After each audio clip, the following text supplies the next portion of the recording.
जटाटवीगलज्वलप्रवाहपावितस्थले गलेवलम्ब्य लम्बिताम्बुजङ्गतुङ्गमालिकां डमड्डमड्डमड्डमन्निनादवड्डमरवयै चकार चण्डताण्डवन्तनोतु नः शिवः शिवम्।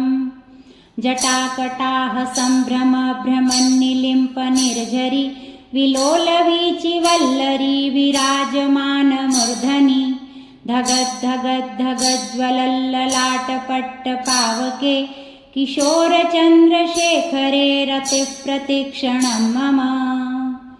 धराधरेन्द्रनन्दिनी विलासबन्धुबन्धुरस्फुरद्दिगन्तसन्तति प्रमोदमानमानसे कृपाकटाक्षधोरणी निरुद्धदुर्धरापदि क्वचिद्दिगम्बरे मनोविनोदमेतु वस्तुनि।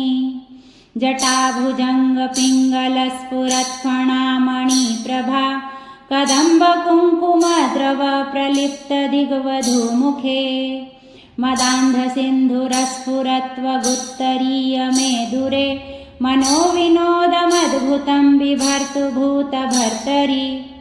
सहस्रलोचनप्रभृत्य शेषलेखशेखर प्रसूनधूलिधोरणी विधूसराङ्घ्रिपीठभुः भुजङ्गराजमालया निबद्धजाटजूटकश्रियै चिराय जायतै चकोरबन्धुशेखरः ललाटचत्वरज्वलद्धनैर्जयस्फुलिङ्गभा निपीतपञ्चसायकन्नमन्निलिम्पनायकम् सुधामयूखलेखया विराजमानशेखरं महाकपालिसम्पदे शिरोजटालमस्तु नः।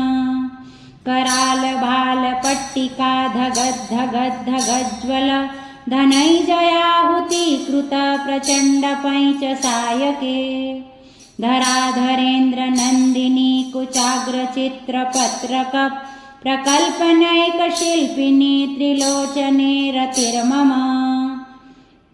नवीनमेघमण्डली निरुद्धदुर्धरस्फुरत् कुहूनिशीथिनी तमः प्रबन्धबद्धकन्धरः निलिम्पनिर्झरीधरस्तनोतु कृत्तिसिन्धुरः कलानिधानबन्धुरश्रियै जगद्धुरन्धर प्रफुल्लनीलपङ्कजप्रपञ्चकालिमप्रभा वलम्बिकण्ठकन्दलीरुचिप्रबद्धकन्धरम् स्मरच्छिदं पुरच्छिदं भवच्छिदं मखच्छिदं गजच्छिदान्धकच्छिदं तमन्तकच्छिदं भजे। अखर्वसर्वमङ्गलाकलाकदम्बमैजरी रसप्रवाहमाधुरी विजृम्भणा मधुव्रतं स्मरान्तकं पुरान्तकं भवान्तकं मखान्तकं गजान्तकान्धकान्तकं तमन्तकान्तकं भजे। जयत्वदभ्रविभ्रमाभ्रमद्भुजङ्गमश्वस द्विनिर्गमत्क्रमस्फुरत्करालभालहव्यवाट् धिमिद्धिमिद्धिमिद्ध्वनन्मृदङ्गतुङ्गमङ्गल ध्वनिक्रमप्रवर्तित प्रचण्डताण्डव शिव। दृशद्विचित्रतल्पयोर्भुजङ्गमौक्तिकस्रजोर्गरिष्ठरत्नलोष्ठयो सुहृद्विपक्षपक्षयोः तृणारविन्दचक्षुषोः प्रजामही महेन्द्रयोः समप्रवृत्तिकः कदा सदाशिवं भजाम्यहम्।